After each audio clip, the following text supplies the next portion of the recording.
বরগুনায় একই দিনে জন্ম নেয়া ৩ যমজ বোনের অসাধারণ সাফল্য এখন সবার প্রশংসা কুড়াচ্ছে। একই ক্লাসে পড়াশোনা, একই পরীক্ষায় ট্যালেন্ট পুলে বৃত্তি, তিনজনই গড়েছে অনন্য নজির। পড়ালেখার পাশাপাশি সাংস্কৃতিক কর্মকাণ্ডেও রয়েছে তাদের সমান সাফল্য।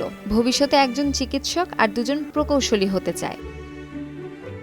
আমার নাম অঙ্কিতা। আমি গৌরীচরণে হাইসংঘ সরকারি প্রাথমিক বিদ্যালয় থেকে পঞ্চম শ্রেণীতে বৃত্তি পেয়েছি। আমি বড় হয়ে একজন ডাক্তার হতে চাই। আমার বৃত্তির পেছনে আমার মা বাবার অনেক বড় একটা অবদান রয়েছে। এছাড়াও আমার টিচারদের একটা বড় অবদান রয়েছে।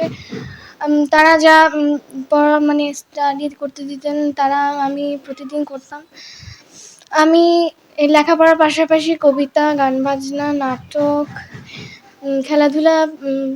খেলাধুলা করি।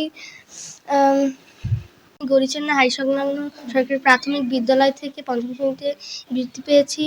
আমি পড়ালেখার পাশাপাশি গান, নাটক, কবিতা আবৃত্তি, খেলাধুলা করি। আমার নাম অন্বেষা। আমি গৌরীচরণ হাইসংঘ সরকারি প্রাথমিক বিদ্যালয় থেকে পঞ্চম শ্রেণীতে বৃত্তি পেয়েছি। এই বৃত্তির পিছনে আমার মা বাবার অনেক অবদান আছে, আমার শিক্ষকের অনেক অবদান আছে। বৃত্তি পাওয়ার জন্য আমি অনেক কষ্ট করেছি। আমি প্রতিদিন লেখাপড়া শেষ করেছি। আমরা একটা রুটিনের মধ্যে লেখাপড়া করেছি। বরগুনার শিক্ষক দম্পতি চিন্ময় মালদার ও কাজল রানীর ৩ কন্যা অঙ্কিতা, অনুষ্কা ও অন্বেষা। ৩ মেয়ের জন্মের পর নানা মন্তব্য শুনতে হলেও বাবা মা কখনো পিছিয়ে যাননি। ভালো শিক্ষা ও সঠিক মূল্যবোধে বড় করে তুলেছেন ৩ সন্তানকে। বাবা চিন্ময় মালদার নওয়াব সলিমুল্লাহ মাধ্যমিক বিদ্যালয়ের ট্রেড ইন্সট্রাক্টর। তিনি বলেন, ছেলে মেয়ে নয়, প্রতিটি সন্তানই সমান। সঠিক পরিচর্যা, শিক্ষা ও মূল্যবোধের চর্চা নিশ্চিত করতে পারলে তারাই একদিন সমাজ ও রাষ্ট্রের সম্পদ হয়ে উঠতে পারে।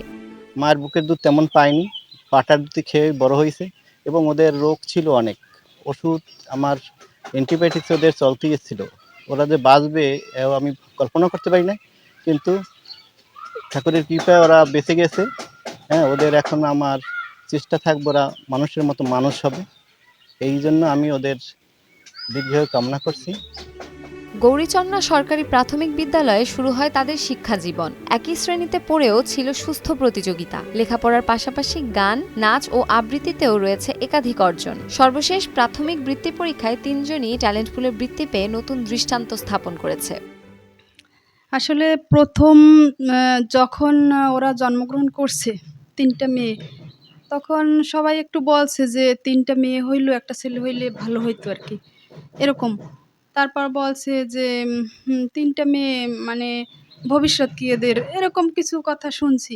কিন্তু আমরা ওইভাবে না নিয়ে বাচ্চা ৩টাকে কিভাবে মানুষের মতো মানুষ করব, এরকম একটা চ্যালেঞ্জিং বিষয়ে পড়ে গেছিলাম আর কি ওই সময়। তো ওরা ছোটোবেলা থেকেই একটু মেধাবী ছিল আর কি।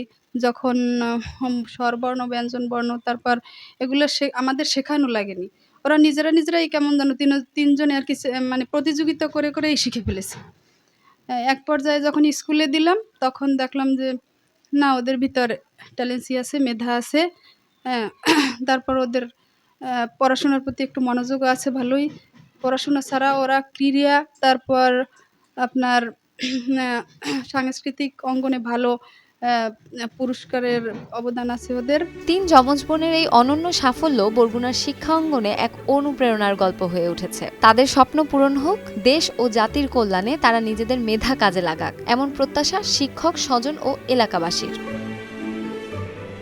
শামসুন নাহার দোলন, টাইমস টুডে।